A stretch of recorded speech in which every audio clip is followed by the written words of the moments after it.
तर स्वागत आहे तुमचं शेतकरी वाईफच्या चॅनलवरती. तर बांधकाम कामगारांना आता निवृत्ती वेतन जे आहे ते देण्यात येणार आहे आणि बांधकाम कामगारांना या निवृत्ती वेतनामध्ये दरवर्षी ₹6,000 जे आहेत ते मिळणार आहेत. तर हे तुम्हाला मिळवण्यासाठी तुम्हाला एक अर्ज जो आहे तो भरून बांधकाम कामगार यांच्या आयुक्ताकडे द्यावा लागतो. तर तो अर्ज कोठून डाउनलोड करायचा व त्या अर्जामध्ये कशा-कशा प्रकारची माहिती भरून त्याला कोणती कागदपत्रे जोडायची याविषयीची माहिती आपण पाहणार आहोत.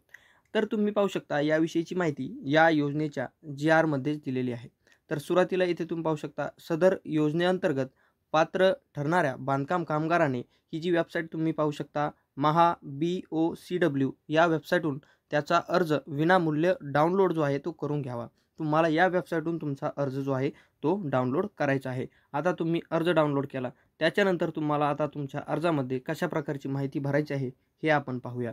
तर सुरुवातीला तुम्हाला तुमचे नाव जे आहे, जे बांधकाम कामगाराचं नाव आहे ते तुम्हाला टाकायचं आहे.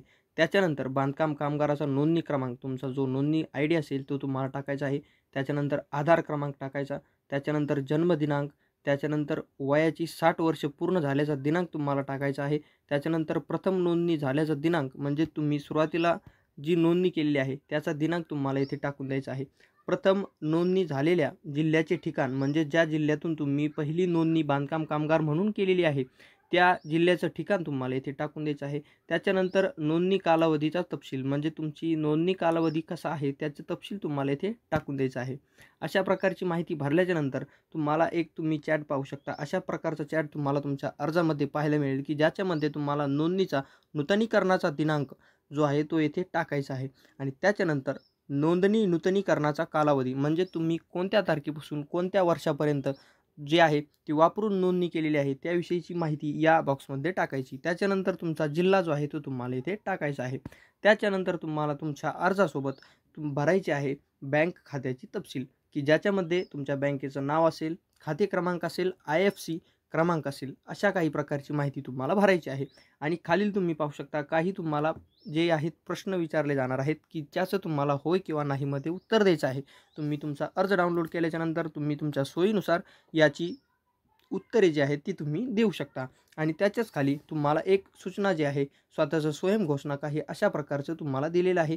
ज्याच्यामध्ये असणार आहे उपरोक्तप्रमाणे सादर करण्यात आलेली माहिती म्हणजेच वरील तुम्ही तुमच्या अर्जामध्ये जी माहिती भरलेली आहे ती सत्य असून म्हणजे ती खरीच आहे. पण जर त्यांना त्यांचा अर्ज चेक करताना ती जर खोटी आढळली तर त्याच्या नियमानुसार तुमच्या विरुद्ध जे आहे उचित कारवाई करण्यात येईल आणि त्याच्यासाठी तुम्ही पात्र असेल याची मला जाणीव आहे. अशा प्रकारचा प्रश्न तुम्हाला विचारूनच तुम्ही याच्यावर म्हणजे अशा प्रकारची माहिती तुम्ही वाचूनच तुम्ही येथे बांधकाम कामगाराचे नाव याच्यावरती तुमचं नाव टाकू शकता आणि अशा प्रकारे तुम्ही तुमचा अर्ज भरल्याच्यानंतर तुम्हाला या अर्जाच्या सोबत तुमचं आधार कार्ड जे आहे ते तुम्हाला जोडायचं आहे. आधार कार्ड तुम्ही जोडल्याच्यानंतर सदर अर्ज पूर्णपणे भरून बांधकाम कामगाराने त्याचे आधार कार्ड जे आहे त्याच्यासोबत जोडायचे आहे.